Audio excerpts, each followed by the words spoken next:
promised three things: anti-corruption fight, uh, security, and economic growth. Now you're seeking re-election. What have you done in this regard? I'm talking about your promises now for Nigerians to give you a second chance. Well, let's start from security. As you know, when we came into office, the Northeast, which was the main trouble spot of Nigeria, Boko Haram was in occupation of 17 local governments. Boko Haram attacked Kano, nearly killed the emir. Attacked Kaduna, nearly killed now President Muhammadu Buhari. Attacked Abuja, attacked the UN headquarters in Abuja, attacked the police headquarters in Abuja. Boko Haram attacked churches, mosques all over the north, not just the northeast, but the northwest as well, Kano, Kaduna, and several other places. Today, Boko Haram is restricted essentially to northern Borno. They do not occupy any territory. So clearly, I mean, there's been tremendous progress where security is concerned. The main issues around security, of course, have to do with the changing dynamics here and there of security concerns. I think the most important thing is that we have proved that we can be on top of it. We proved that by prompt deployment, by changing tactics and all that, we can be on top of it. Today, we hardly hear about the Fulani, the herdsmen, Fulani farmer herdsmen clashes anywhere in the country. That used to be very frequent. And if you see what has happened, of course, it has died down considerably. But I must say, of course, that doesn't necessarily mean we have come to the end of those kinds of crises, because this is essentially a crisis over pasture and water, So herdsmen coming, looking for pasture and water, clashing with farmers, and some of the problems we've seen.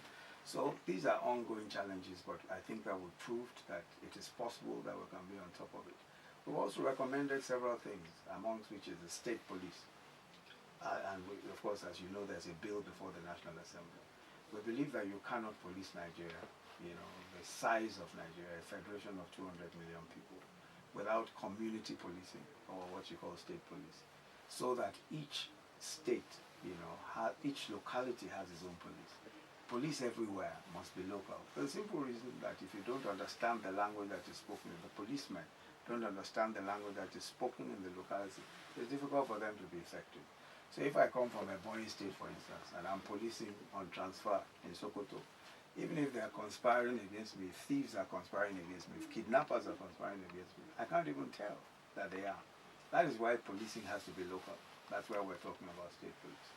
So by and large, security concerns are the primary occupation of government, and you'll notice that President Muhammadu Buhari has devoted a lot of time and attention to these security concerns.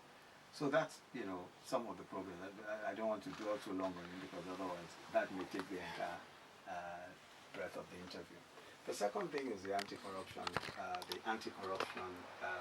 fight. Let me say to you that is a major problem of Nigeria. The major problem of Nigeria is corruption. And what we have been able to deal with is what is called grand corruption, namely where the president or the heads of government are able to just go to the treasury and steal money directly. That's what was going on in this country. And it led to serious deceleration, it led to serious loss of funds that could have been used to develop infrastructure, funds that could have been used to develop schools, hospitals, etc.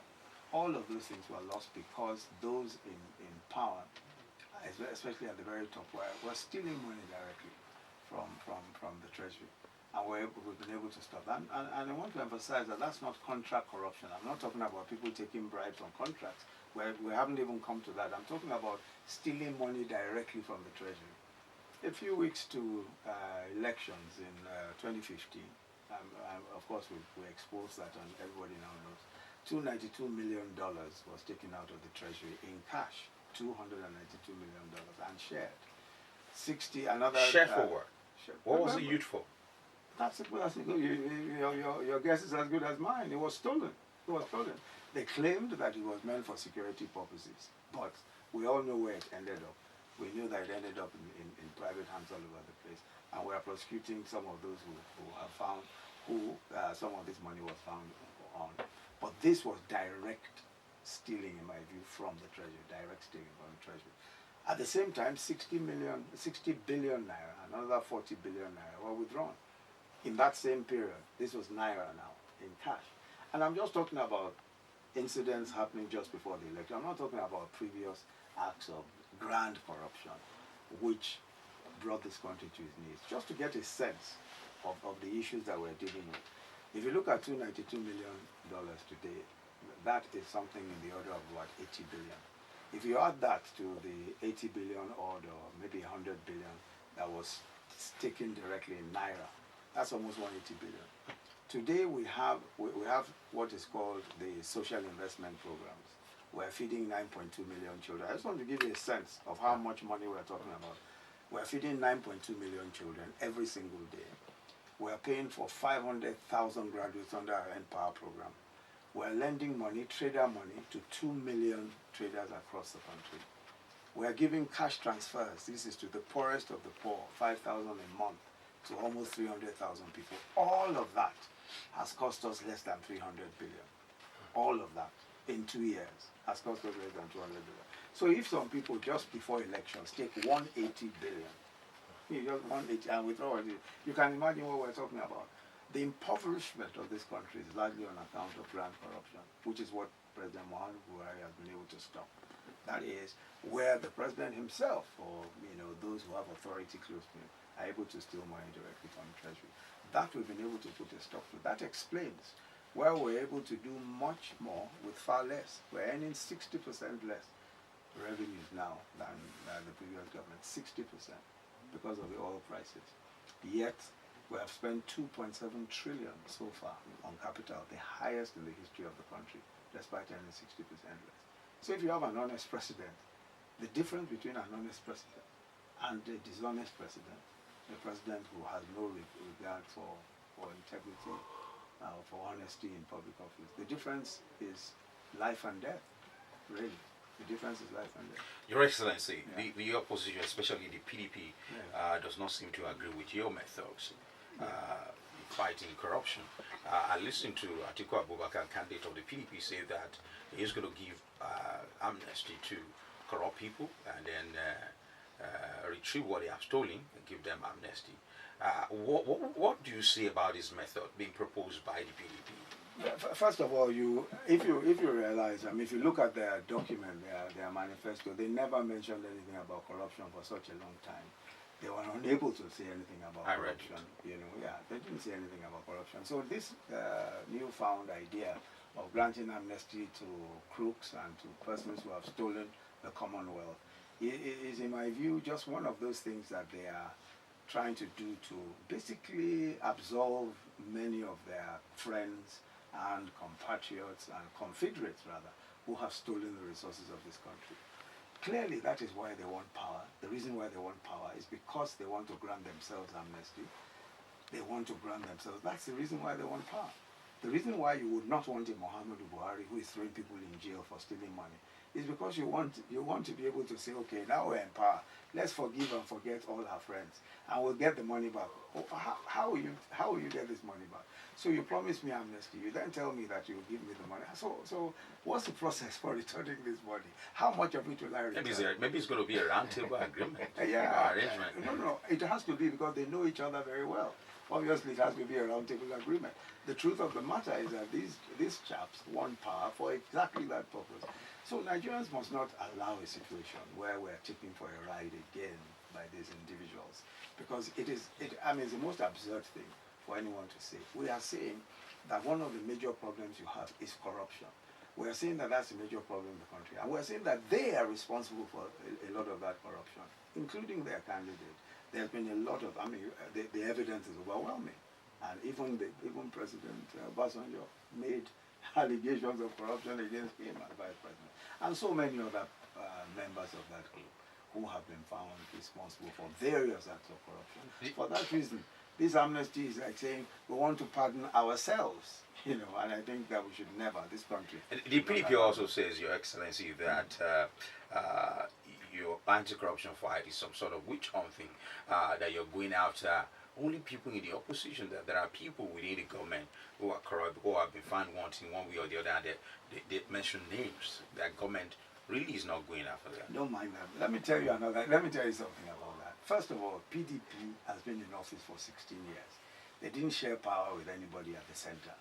If anybody accuses anybody of stealing the resources of Nigeria, they would have to be PDP people or PDP appointees, because they have been in power for the past 16 years.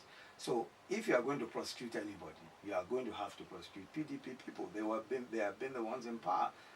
The APC or any other iteration of the APC has never had power at the center. Now, let's just take that a little further, just to interrogate that allegation. The only two governors that have been convicted and who are in jail today are APC governors. The only two. They've been convicted and they're in jail today. If you look at all of those who are standing trial, some of them are people who came to APC from PDP, many of them, but they are still standing trial today. Many of them are standing trial today. Everybody who has been investigated and found culpable, or at least suspected of some offense or the other, is either on trial or charges have been filed against them, including those who served in our own government. They are either on trial or charges have already been filed against them. So as far as President Muhammadu Buhari is concerned, and he made this pledge a long time ago, he even said that, look, if you give the mere fact that if you give money for elections, or you say you are my friend, it doesn't mean you won't go on trial. You will go on trial if you steal the resources of this country. I think we have demonstrated very clearly that there is no, I mean, the natural thing they will say in order to discredit the anti-corruption fight is to say, oh, this is witch hunting. How can it be witch hunting? The question we have to ask them, did you steal the money? Do you have in your account several billions of naira? If you do, how can you explain it? Did you go and buy a private jet with state funds? If you do, if you did, then then we must take it back from you and we'll take you to court. So I don't think that that's a fair allegation. I think it's just pure propaganda in order to discredit or distract attention from the very heinous crimes that have been committed against this country by these individuals. ẹ ṣe wọn kóhun láti ẹ̀kan igbákejì ààrẹ ọ̀jọ̀gbọ́n Yemi Osinbajo. ẹ jẹ́ n bẹ̀rẹ̀ láti ibi tí ẹ bàdé nípa ìjà tako jẹgúdújẹrá yìí. Gẹ́gẹ́ bí ẹnì kejì mi di méjì Daniel ṣe béèrè pé wọ́n ní ẹ ń fìsí apá kan jù kan lọ nínú ìjà tako jẹgúdújẹrá. ọ̀jọ̀gbọ́n nípa òfin ní ìkan ṣẹlẹ̀ ní orílẹ̀-èdè yìí láìpẹ́ tó jẹ́ pé amòfin ilé yóò sọ nǹkan ọ̀tọ̀, amòfin ilé yóò sọ nǹkan ọ̀tọ̀. ẹ dákun, ṣé lóòótọ́ ni ààrẹ ní agbára láti ní kí wọ́n ta ọ̀nà ọ̀gẹ̀ kí ó lọ sinmi náà? Ṣé rí, ọ̀rọ̀ yẹn ti wà ní ilé ẹjọ́ báyìí, nítorí náà a gbọ́dọ̀ sọ yẹn jù, nítorí pé ó wà nílé ẹjọ́. Tá a bá lọ sọ nílé ẹjọ́, nǹkan tó ń jẹ́ pé nǹkan tó ń jẹ́ contempt nìyẹn, tá a bá bẹ̀rẹ̀ sí sọ̀rọ̀ yẹn jù, ó wà nílé ẹjọ́ bá a ṣe ń wí. Ó yé mi. ẹ jẹ́ kí n wá bi yín báyìí. Ẹ̀yin ni adarí ikọ̀ tí ó ń bójútó gbogbo ọrọ̀ ajé orílẹ̀-èdè Nàìjíríà. Láìpẹ́ yìí orílẹ̀-èdè Nàìjíríà wọ́n yọ nínú òfin ọrọ̀ ajé tá a jìn sí recession bí àwọn ilé ìbò ti sọ. Ṣùgbọ́n àwọn ará ìgboro ń sọ pé owó ọjà ó sì gbówó lérí díẹ̀ sí pé ìgbà wo gangan lábẹ̀rẹ̀ sí ń rí pa pé àti jáde kúrò nínú ọrọ̀ ajé òfin tá a jìn sí yẹn. Ṣé rí, gbogbo nǹkan tá à ń ṣe, gbogbo nǹkan tá a mú ṣe láti bẹ̀rẹ̀ ni bí owó ọjà ṣe máa lọ́lẹ̀. Nǹkan tá a mú ṣe láti bẹ̀rẹ̀ nìyẹn. Tẹ́ bá rí irú gbogbo nǹkan tí irú rice ń sìn, gbogbo àwọn ọ̀gbìn rice, millet, gbogbo sorghum kankan, a ti sọ pé a fẹ́ lè máa ká máa gbin rice wa fúnra wa, ká máa jẹ tá à ń gbìn, gbogbo àwọn ọ̀fadà, gbogbo nǹkan bẹ́ẹ̀ ká máa jẹ tá à ń gbìn. Nǹkan tá a kọ́kọ́ mú ṣe nìyẹn. Ṣùgbọ́n nǹkan tá a wá rí ni pé ń sìn o, gbogbo rice tá à ń gbìn, gbogbo ẹ̀ náà la lè máa rí tà. Ṣùgbọ́n àwọn tó ń gbé rice wá láti àwọn ìlú káàkiri, àwọn ilẹ̀ òkèèrè káàkiri, àwọn tó ń smuggle rice nílẹ̀ òkèèrè yẹn, wọ́n ṣe ń ṣe àwọn ètò tó ń ṣe láti jẹ́ kí tíjọba máa ra rice, máa tà fáwọn aráàlú lédìwó. ìyẹn náà ń kó wá síbí. nítorí náà àwa náà ti wá pinnu pé a ní gbà pé kéèyàn máa kó ráìsì ẹ̀ wá láti Vietnam àbí India àbí China torí àwa náà ń gbìn tiwa ń bí bá a ṣe ń gbìn tiwa ń bí yẹn gbogbo àwọn àgbẹ̀ tí wọ́n ń gbìn ráìsì gbogbo wọn náà ń ríṣẹ́ gbogbo wọn náà ń rówó tá a bá lọ ń ra ti àwọn àríwá àbí tá a bá lọ ń ra ti àwọn ìlú òkèèrè yìí tá a bá lọ ń ra ráìsì wọn àwọn àgbẹ̀ wọn là ń fún níṣẹ́ yẹn fáwọn àgbẹ̀ tiwa níṣẹ́ fáwọn gbogbo àwọn èèyàn tiwa níṣẹ́ ń bí ẹni tó tiẹ̀ ń tó yẹ pé nǹkan tó nǹkan tiẹ̀ ń ṣe lásán ni pé kó máa gbé ráìsì yẹn nínú mọ́tò kó máa àwọn transporter tó ń kó ráìsì kiri nínú mọ́tò tó àti ẹ̀yẹ pé iṣẹ́ kan tó ń ṣe nìyẹn ìyẹn ti dáa tó a máa rí iṣẹ́ ń bẹ a máa rówó ń bẹ àwọn tó ń ta ráìsì gan wọn a máa rówó ń bẹ wọn a máa rí èrè wọn a máa ṣe gbogbo nǹkan tá a fi pinnu nìyẹn pé ọ̀rọ̀ ráìsì a máa gbìn fúnra wa a dẹ̀ ti ń ṣe yẹn sìn kò ní pẹ́ kí ráìsì wa kó tó dínwó ju èyí tí wọ́n ń kó wá láti ìlú òkèèrè lọ nítorí pa ti ń gbin ráìsì ẹ̀sìn ó ti ń pọ̀ ara nǹkan tá a ṣe ni pé gbogbo àwọn tó ń gbin ráìsì là ń yá lówó gbogbo wọn là ń yá lówó a dẹ̀ fẹ́ bẹ̀rẹ̀ kòkó gan a máa bẹ̀rẹ̀ lẹ́kìtì àti Oǹdó nǹkan tó ń pè ní kòkó revolution a máa bẹ̀rẹ̀ lẹ́kìtì àti Oǹdó wọ́n máa yá àwọn àgbẹ̀ ní kòkó wọ́n máa yá wọn lówó láti máa bẹ̀rẹ̀ sí gbin kòkó yẹn a ti wá rí irú àwọn seedling kòkó èso kòkó tó yẹ pé kì í ṣe tó máa pẹ́pẹ́pẹ́pẹ́ tó máa ti gbìn kó tó so àti wá rí irú yẹn ń sìn àti irú yẹn la fẹ́ máa lò ń sìn lẹ́kìtì àti Oǹdó tó yẹ pé a fẹ́ ṣe revolution ṣe rí ọ̀rọ̀ ọjà wọn ìyẹn gangan ló jẹ wá lógún jù torí pé mẹ̀kúnnù náà láti jẹun bí bólówó ṣe ń jẹun ni mẹ̀kúnnù ń jẹun ọjà kan náà lẹ́ ń lọ nítorí náà a ń láti wá bí ọjà ṣe máa dín bí owó ọjà ṣe máa dínkù nǹkan tí tá máa kọ́kọ́ ṣe torí owó oúnjẹ kí owó oúnjẹ lè dínkù nǹkan tó tá à ń ṣe ni pé ká máa gbin nǹkan tá à ń jẹ ká dẹ̀ máa rí i pé gbogbo nǹkan tá à ń jẹ yẹn ó ń dọ́jà nǹkan tó ń ṣẹlẹ̀ ń sè ni pé nǹkan tá à ń gbìn mí ò lè dọ́jà nítorí kó tó dọ́jà á ti bàjẹ́ nǹkan náà la fi bẹ̀rẹ̀ railway gbogbo railway tá à ń ṣe Lagos Kano railway tá à ń kọ́ ẹ̀ àti bẹ̀rẹ̀ láti Èkó ń sìn láti port lẹ́kọ̀ọ́ tó mo rò pé ní 7th of February la máa ṣe commissioning first phase ètò Lagos Abẹ́òkúta Ìbàdàn ìyẹn la máa ṣí ní 7th of February bá ṣe máa ṣe lọ ṣẹ́rí irú railway yẹn ń sìn a lè máa fi kó gbogbo ohun ọ̀gbìn láti gbogbo ibi tí wọ́n ti ń gbìn káàkiri a máa kó wá sí gbogbo àwọn ọjà kò ní bàjẹ́ ká tó lè kó débẹ̀ ara nǹkan tá a lè ń ṣe yẹn torí tá a bá ní railway káàkiri Nàìjíríà nǹkan tá a lè ń ṣe yẹn Lagos Calabar wa Port Harcourt Maiduguri bá ṣe ń ṣe yẹn gbogbo àwọn railway yẹn káàkiri tá a bá ti ní railway tá a bá ní bí a ṣe máa mú gbogbo àwọn ọ̀gbìn kiri àti títì náà a máa la nǹkan tá à ń pè ní rural road àwọn títì agbègbè káàkiri ìgbèríko káàkiri àwọn títì ìgbèríko káàkiri gbogbo àwọn yẹn náà láti wá mú ṣe pé gbogbo ìgbèríko tán ti ní nǹkan ọ̀gbìn káàkiri gbogbo ẹ̀ náà la máa ṣe títì sí a máa la títì sí gbogbo ẹ̀ ká lè máa gbé ohun ọ̀gbìn yẹn wá ṣe rí gbogbo ọ̀rọ̀ ìdàgbàsókè ìlú kì í ṣe nǹkan tí yẹ pé a lè ṣe ní lọ́dún kan àti bẹ̀rẹ̀ sí ṣe gbogbo àti fi gbogbo àwọn kìíní ìlélẹ̀ ńsìn àti ṣe foundation ńsìn ó wá kù ká wá rí i pé kí gbogbo àwọn kìíní ẹ̀ máa jáde ọ̀rọ̀ tẹ́bárí tòmátò ti ń lọ́lẹ̀ mi rò pé ẹ̀ ń lọ sọ́jà púpọ̀ mi rò pé ẹ̀ ń lọ sọ́jà pé mo rójú yín rẹ̀ pé bóyá supermarket lè ti rà kan ṣùgbọ́n ọ̀tọ̀ ń lọ sọ́jà ẹ̀ máa rí pé tòmátò ń lọ́lẹ̀ díẹ̀díẹ̀ ata náà ń lọ́lẹ̀ díẹ̀díẹ̀ nítorí pé à ń kó àwọn ọ̀gbìn yẹn wá ni tẹ́ bá rí àwọn èèyàn tó ń ṣe iṣẹ́ ọ̀gbìn sìn ẹ̀gbọ́n àwọn tó ń ṣe iṣẹ́ àgbẹ̀ nísìn wọ́n ti ń pọ̀ sí torí owó wà ń díẹ̀ gbogbo adẹ̀ ń sọ fáwọn ọ̀dọ́ náà pé à ń láti ṣiṣẹ́ à ń láti máa ṣe iṣẹ́ ọ̀gbìn nítorí náà la fi lọ bá Brazil àwọn àtàwọn Brazil ní oṣù tó kọjá ẹ̀ láti ṣe agreement abáwọn ṣàdéhùn pé a máa jọ ṣiṣẹ́ pọ̀ wọ́n máa fún wa láwọn àwọn machine Thomas Mama Irinṣẹ́. tractor irú tractor àtàwọn irinṣẹ́ tó fi máa ṣe